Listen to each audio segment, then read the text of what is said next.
Bonjour, bonsoir mes compatriotes haïtiens, haïtiennes d'ici et d'ailleurs. On est le 8 février 2021. Haïti politique.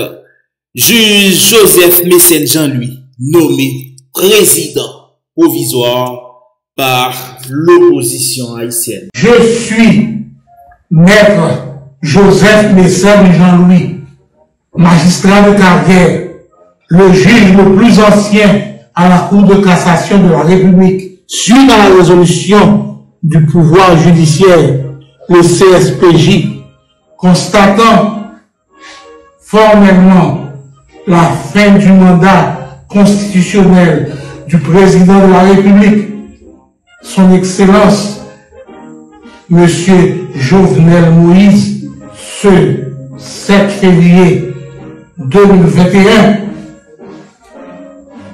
je déclare accepter le choix de l'opposition et de la société civile pour pouvoir servir mon pays comme président provisoire de la transition de rupture. Que Dieu veille sur la nation haïtienne.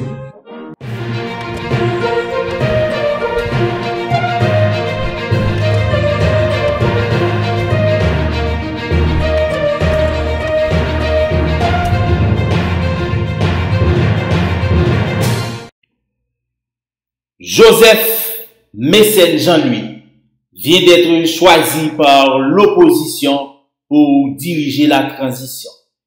Biographie de M. Joseph Mécène Jean-Louis, né le 6 mars 1946 dans une section communale de Marchand-des-Salines de l'Artibonite. Joseph Mécène Jean-Louis est l'aîné d'une famille de 5 enfants.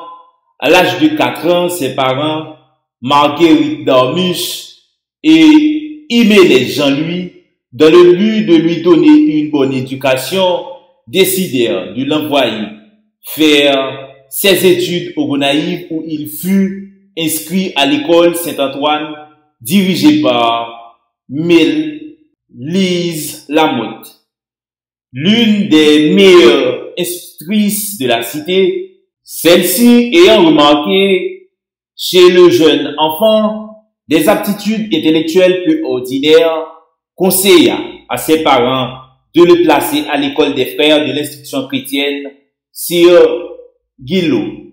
Il y fut reçu sans difficulté et ne tarda pas à se signaler comme un élève assidu et discipliné. En 1961, il obtient son certificat d'études primaires et en octobre de la même année, il intégra le lycée Fabre Giffard des Gonaïves où il se signala comme un élève brillant. En juin 1961, il obtint son baccalauréat première partie et comme il n'y avait pas à l'époque de classe terminale au Gonaïves, il s'inscrivit au lycée Alexandre Pétion et termina ses études classiques en juin 1968. Après ses humanités, au lieu de prendre le chemin de l'université, il se dirigea vers le service national d'éradication de la malaria où il travailla comme microscopiste. Après un incendie survenu au bureau du service, il fut mis à pied et après 10 mois d'inactivité, il reprit du service. Comme reconnaisseur géographique, une activité qui lui fut très bénéfique car elle lui permet de sillonner le pays entier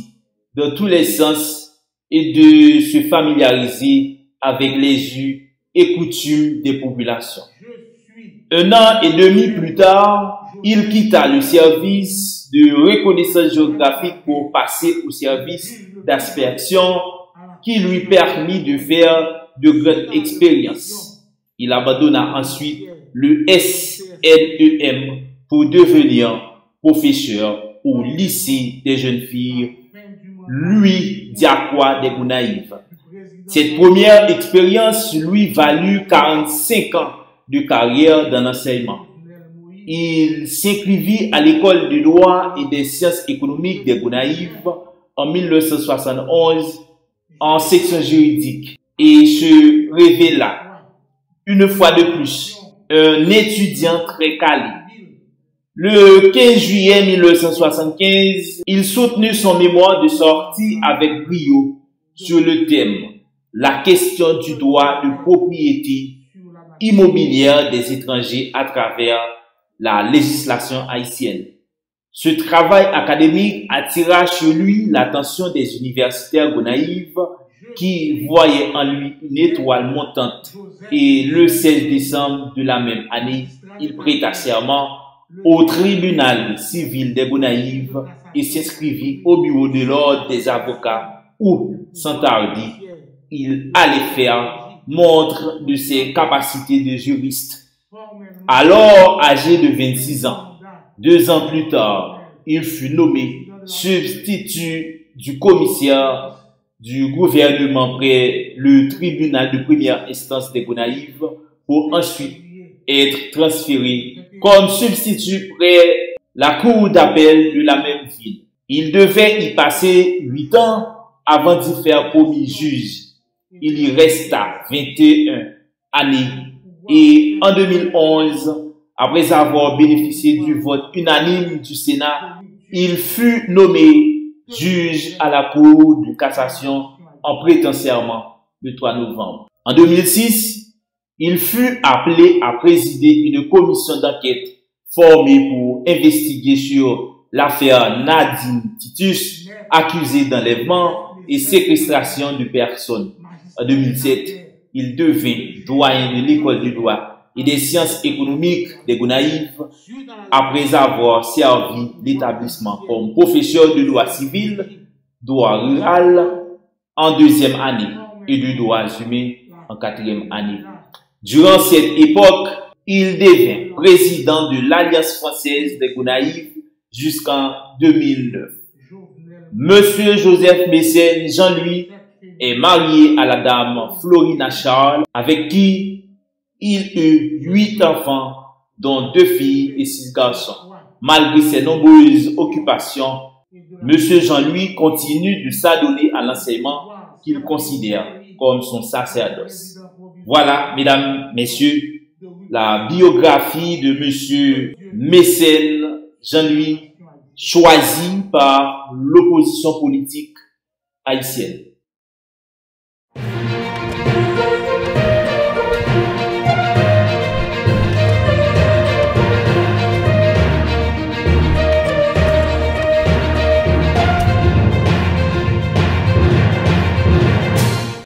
Réflexion de Winnerdo sur la crise politique haïtienne.